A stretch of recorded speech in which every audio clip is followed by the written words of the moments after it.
Logo, se eu estou no lugar diferenciado, não é qualquer adoração que vai subir. Se eu estou no lugar diferenciado, não é qualquer oração de tempo em tempo que vai subir.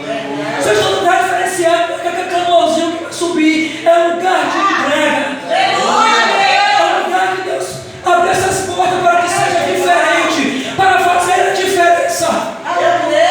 Não é mais um.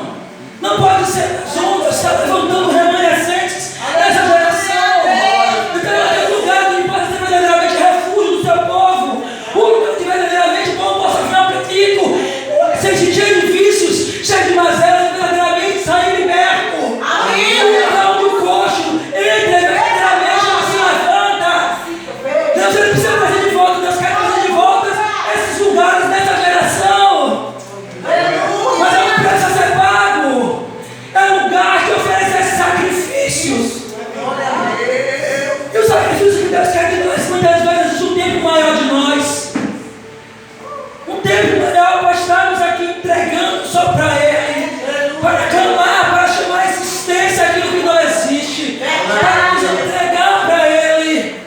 O tempo todo da mensagem que Deus tem gritado no meu coração é para mim. É Ele, eu quero mais. Eu quero mais. Sabe por quê?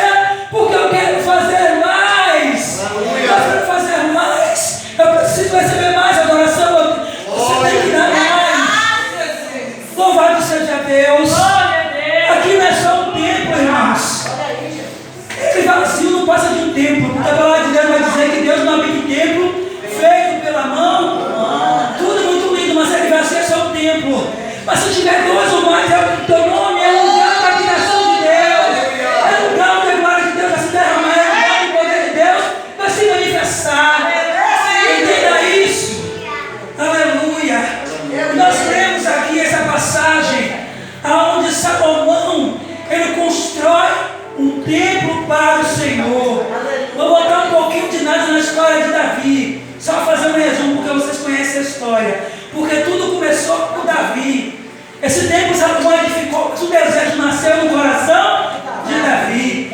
Como você conhece, eu amo a história de Davi e eu me identifico muito com a história de Davi, porque ele era o menorzinho na casa do pai.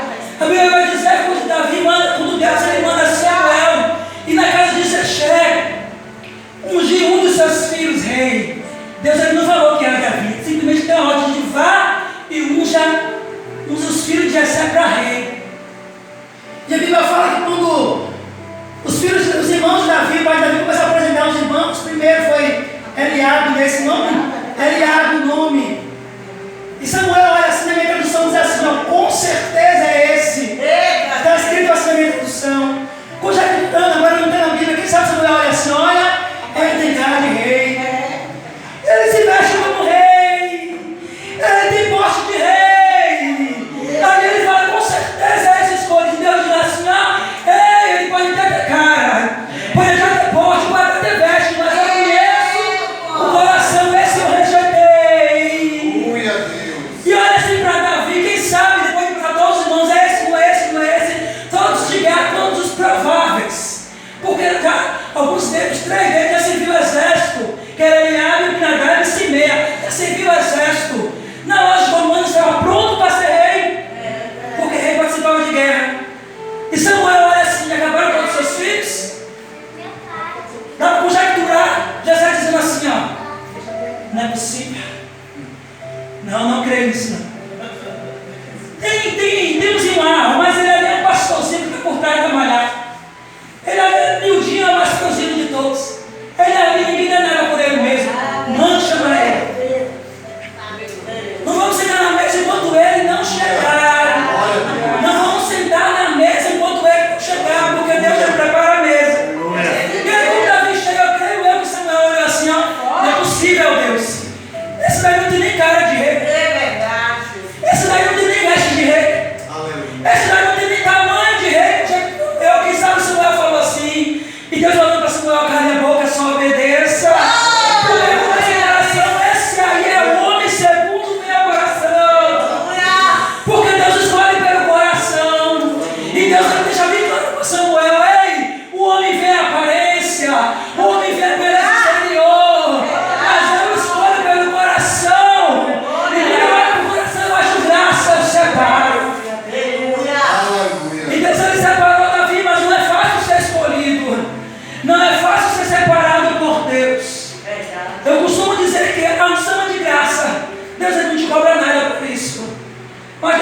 recebe é um preço.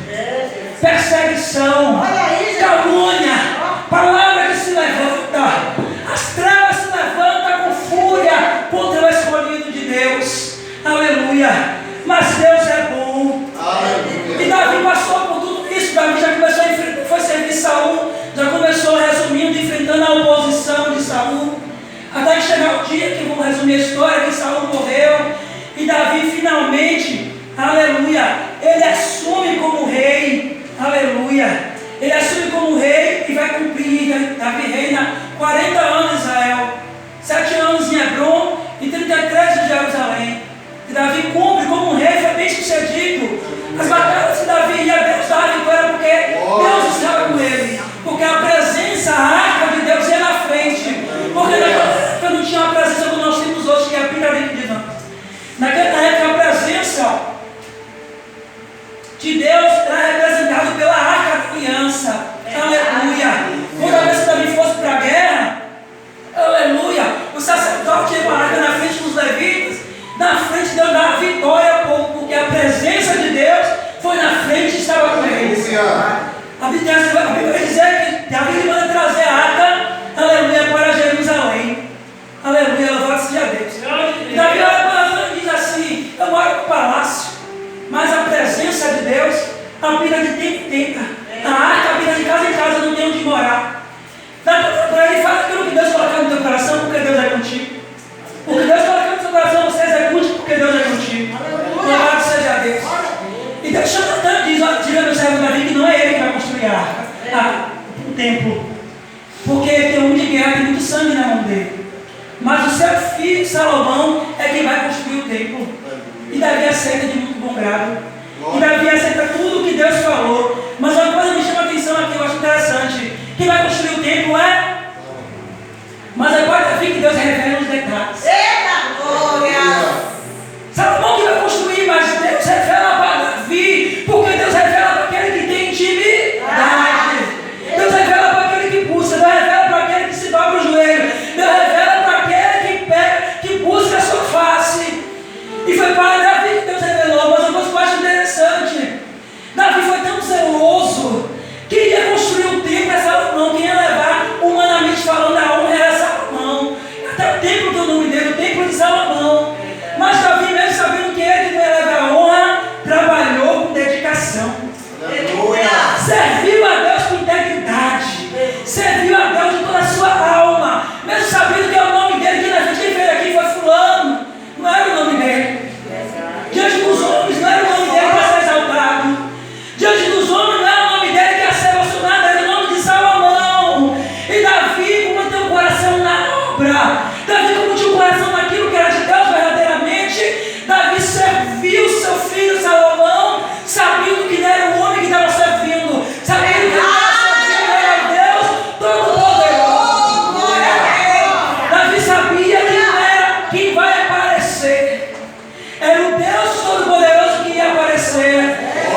por Satanás. Meu Deus. Incitado por Satanás. Vigia as tentações. Começa a fazer um censo, precisa a vontade dos seus homens. A Bíblia não deixa claro por que esse censo. Alguns historiadores dizem que é vaidade. Para ver quantos exércitos ele tinha, quantos soldados ele tinha a favor dele. E para quem sabe dar glória a eles, ao homem, o homem da glória, ao homem que é de Deus, da vitória. Mas Deus não queria que Davi fizesse esse censo. E a Bíblia fala que por causa disso, Davi pecou contra Deus. Está escrito, Jesus. E Deus manda ele escolher, aleluia, entre 13 artigos. Está escrito, meu Senhor. Porque ele pecou contra Deus. A consequência, nada fica impune. Pecou contra Deus, a consequência, o perdão está aí. Mas a consequência do ato está também. Eu me lembro que quando antigamente o povo pecava no Egito, que o sacerdote, antes de Jesus Cristo vir na época da lei, o livro do início, né? Êxodo, Levítico, que o povo pecava e o sacerdote apresentava expiação pelo pecado do povo. Na verdade, o que o sacerdote fazia é tirar a culpa do povo. É como se fosse assim: o cara foi lá, ele matou por legítima defesa. Pela lei, o juiz, comprovando que foi legítima defesa, vai fazer o que com ele? Inocente. Mas vai tirar a culpa dele? É isso que o sacerdote fazia. O sacrifício que ele oferecia não tirava a culpa, ele fazia, inocentava o povo daquele pecado. Mas João Batista pregando no deserto, ele viu Jesus e ele apontou e disse: eis o Cordeiro de Deus, aquele que tira o pecado do mundo, aquele que tira só a culpa, mas aquele que te perdoa por completo, aquele que apaga todo o seu pecado, te faz de novo, e te faz uma nova criatura. Louvado seja Deus. E Davi, ele escolhe a terceira opção, que é a praga cair sobre o exército de Israel. Porque Jesus falou que é melhor cair na mão de Deus do que do homem. Mas algo me chamou a atenção como eu estava lendo. Falei: Jesus, o pecado foi de Davi. O próprio Davi falou isso para Deus orando. Quando ele viu o anjo da morte com foice sobre Jerusalém, Jesus olhou assim: mas meu Deus, quando ele viu tantas pessoas que já morreram, Jesus, foi eu que pequei, cobre de mim e de minha família. O povo não pode pagar o preço por mim. Eu falei: meu Deus, o líder pecou e o povo pereceu. Misericórdia. Olha a responsabilidade que repousa no ombro. Olha a responsabilidade, é alma, é vida. E engraçado, evangelista, eu vejo muita gente lá fora brigando por título como se fosse só, brigando por microfone, pastor, por cadeira, como se o ministério fosse simplesmente um título, como se o ministério fosse simplesmente cadeira, incomodado com a obra de Deus na vida dos outros, como se o ministério fosse simplesmente se aparecer. Uma vez eu vi uma pregação, a irmã dizendo: quer microfone? Toma. Quer cadeira? Toma. Agora eu quero ver sustentar o peso. O povo está achando que é qualquer coisa. O povo está achando que liderar, cuidar de almas, de vida, de pessoas é qualquer coisa. E Davi, por um momento, parece que pensou assim: desobedeceu a Deus e morreu o povo. Davi ora, pede misericórdia a Deus, clama a Deus por misericórdia, aleluia, louvado seja Deus. E Deus, ele recebe, Deus dá uma ordem para Davi, manda Davi levantar o altar. Ele pegou agora, fez sacrifício, naquela época era assim, levantar um altar para Deus. E Davi foi lá, nas terras de Araúna, lá em Jerusalém. Na era de Araúna, era um homem, na era de Araúna, a Bíblia chama assim. E lá Davi, ele queria comprar a era, Araúna disse: não, eu vou te dar de graça. Quando Araúna soube qual o propósito. Mas ele disse: longe de mim oferecer uma coisa, meu Deus, que não me custe nada. Eita, Jesus. Eu tenho que oferecer alma a Deus, que é verdade. Eu tenho que oferecer a essência para Deus. Eu tenho que oferecer a Deus algo verdadeiro. Eu tenho que oferecer para Deus algo que sua, que vai ser suave, porque o meu Deus não aceita qualquer coisa.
a Deus.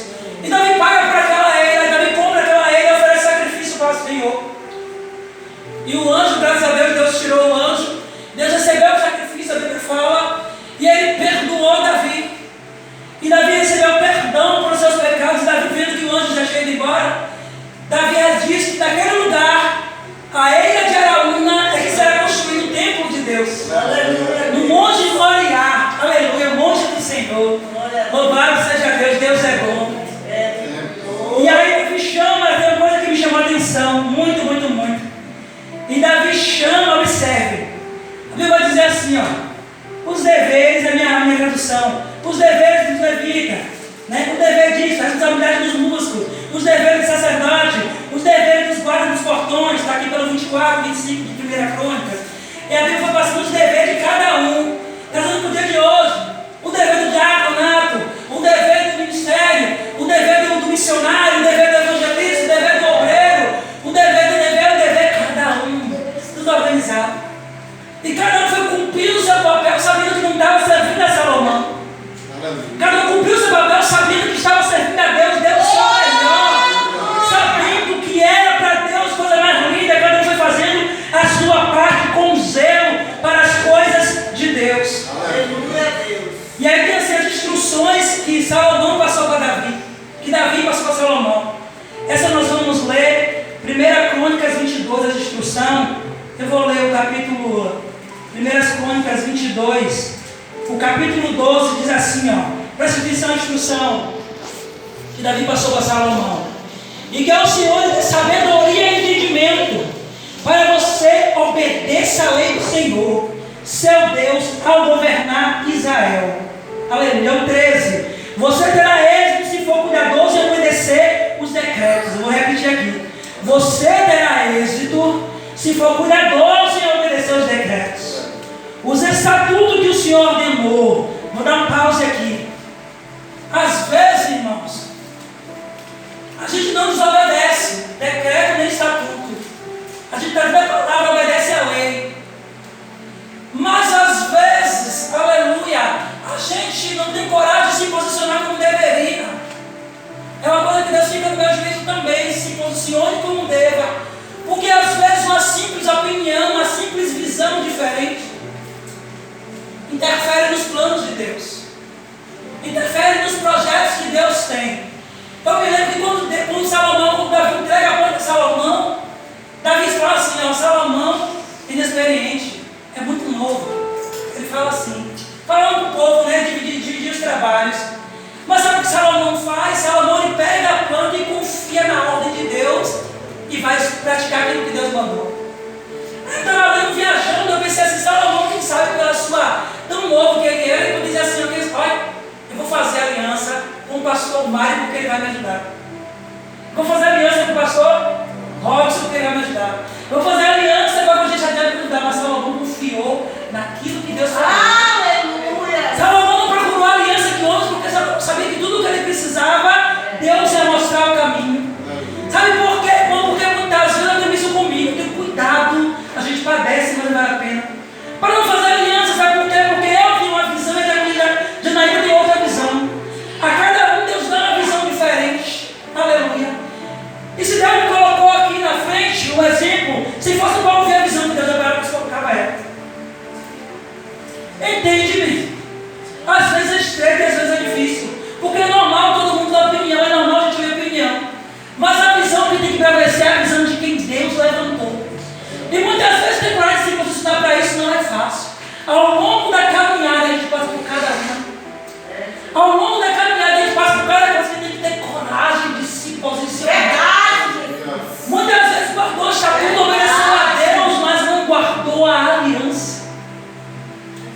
Meu Deus, eu não fiz nada, eu estou enganando. Ei, é para seguir a visão de Janaína que eu te dei. Quem foi que eu botei aqui? Foi ela ou foi você? É estreito, irmãos.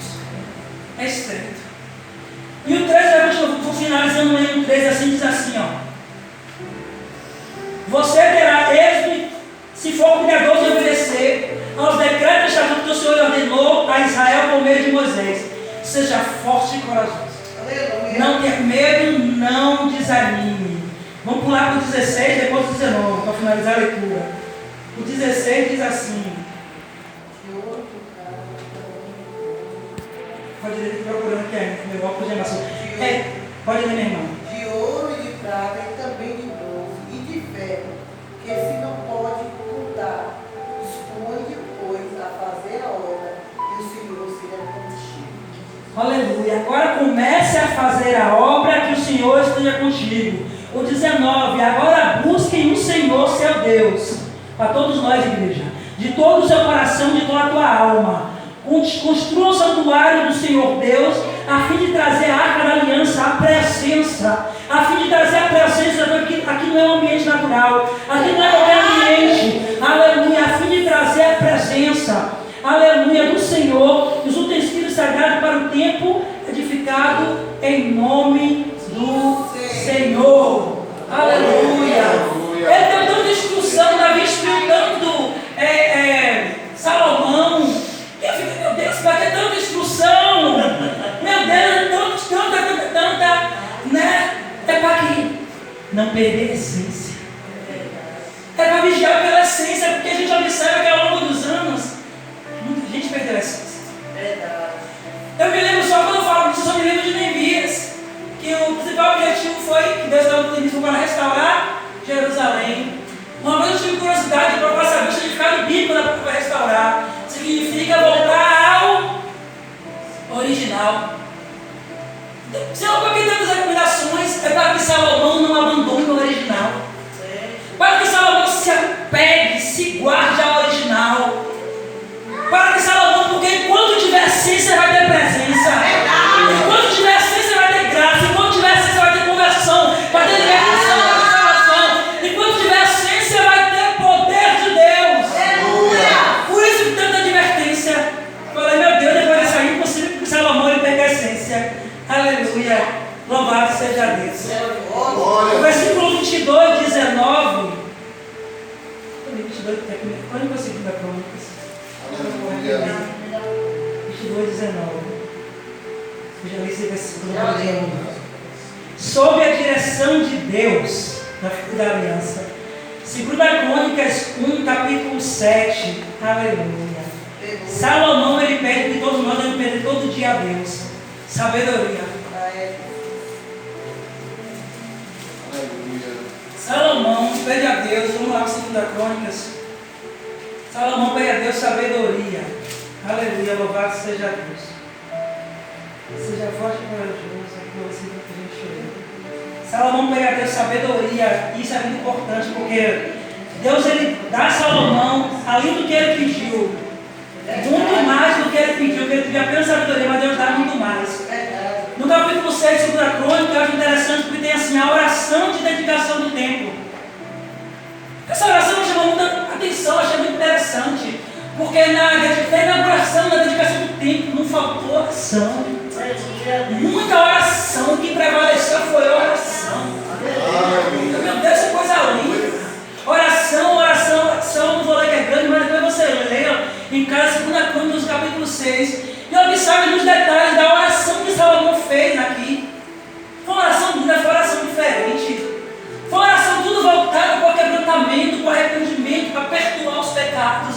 Voltada para a restauração, voltada para a reconstrução, voltada para a face, para a presença. Voltada convidando a Deus para tomar conta do templo. Convidando a Deus para ser o Senhor do templo. É muito lindo as orações que Salomão fez aqui na dedicação do templo.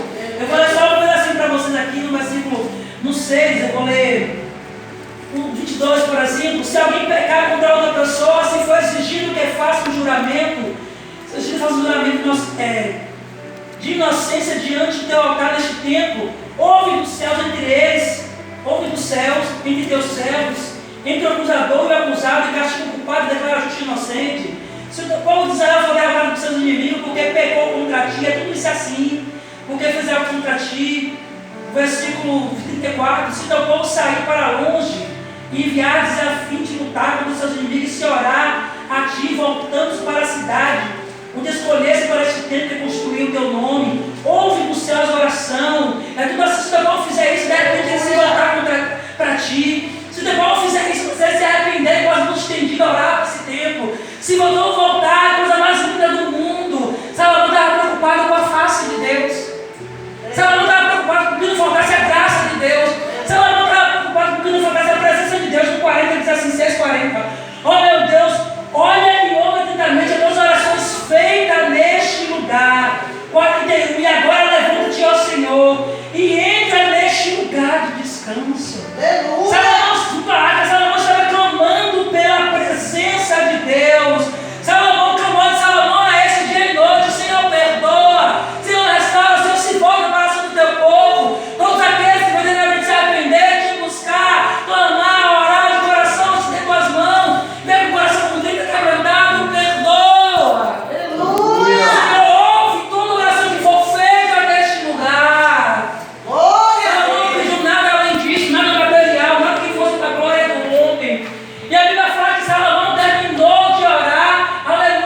acabamos de sair, o Senhor me trouxe à memória, Gênesis capítulo 22. Gênesis capítulo 22, onde Isaac e Abraão estava levando Isaac a caminho de sacrifício. E sacrificado no Monte Moriá. Aquela parte de Isaac diz: você fique aqui que eu e o menino vamos e voltar. A Bíblia diz assim, ó, caminhavam juntos. Toda história que esse relógio, meu olho bate logo. Caminhavam juntos. Mas logo em seguida, Isaac olha para Abraão e diz: meu pai, nós temos a lenha e o fogo. Onde está o cordeiro para o holocausto? E Abraão responde para ele: o Senhor proverá o cordeiro. Mas sabe o que me chama a atenção? Se a Bíblia fala, caminhamos juntos. Mas perceba que Isaac não sabia os planos de Deus. Caminhavam juntos, mas os segredos de Deus, Isaac não contou nem para o filho dele. Abraão não contou nem para o filho dele, ligado? Nem para o filho. Porque não tinha o mesmo entendimento, não tinha a mesma visão. Não, quem sabe não entendeu o propósito, quem sabe simplesmente não tem maturidade para entender o que Deus quer fazer. Quem sabe olhar se está ficando maluco e dizer: não. Isaac não sabia. Nem todo mundo que está bem conosco precisa saber. Tem coisas que nós temos que manter segredo, sim. Não pode ter segredo de marido e mulher. Prova é Deus não deixar Abraão contar para Sara, talvez porque ela não tinha visão. Isso é coisa de Deus, é Sara. Mas não pode ter segredo de marido e mulher. Fora marido e mulher, tem segredo que você tem que guardar, porque eles caminhavam juntos, mas não sabiam. Salomão não revelou para ninguém os detalhes de Deus, só para saber a ele e Davi. Porque o propósito é para a vida dele. Os outros precisavam obedecer a ordem de Deus e executar simplesmente isso. E nem tudo a gente pode falar. Nem tudo a gente deve falar. E o tempo ficou pronto. E a presença de Deus encheu o tempo. E a glória de Deus encheu o tempo. E falando de tempo, eu me lembrei da passagem que eu amo na Bíblia também, eu acho lindo e maravilhoso. Essa passagem do templo. Onde conta que antigamente, antes de Jesus, nessa época também Jesus não tinha vindo aqui na terra ainda. Todo mundo sabe que o templo era dividido em 3 lugares, né? Átrio exterior, lá fora, depois da porta de vidro. Lugar santo, lá sentado. E aqui tinha um véu, separou. Todo mundo sabe que do véu para cá, se alguém sabe, é o sumo. Uma vez no ano, então vou resumir, o ano é ao lado. Não, esse não vai chamar no ano. O que acontece? Eu amo aquela passagem quando diz que o véu do templo foi rasgado, nos 3 evangelhos, que o véu do templo foi rasgado de cima a baixo. Porque a separava não separa mais. Mas a coisa interessante, o véu do templo foi rasgado, mas o lugar continua santo. Não é qualquer um que pode subir. O véu do templo foi rasgado, mas o lugar, mesmo com o véu rasgado, continua santo e vai ser sempre santo.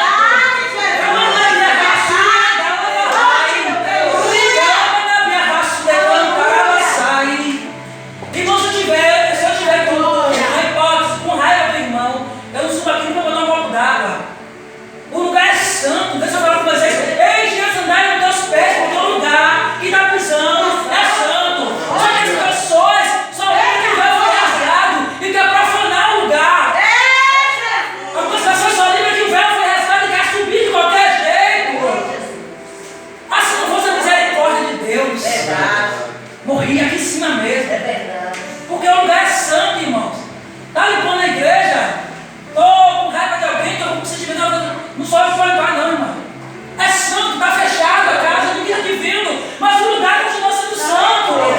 Você tem livre acesso, mas continua sendo santo. Não sobe de qualquer jeito, é um lugar onde habita a arca, a presença de Deus. Quando nós estamos, sem nós não, porque Deus não habita em tempo. Mas quando nós estamos, a arca hoje está aqui. Naquela época habitava, mesmo sem ninguém. Porque a arca simbolizava a presença. Mas vamos ter cuidado, irmãos, com as coisas de Deus. Vamos ter cuidado com a casa de Deus. O propósito para o qual eu me lembro que Abraão também, por esse ato que ele fez de Isaac de fé, ele foi conhecido como pai da fé. Como será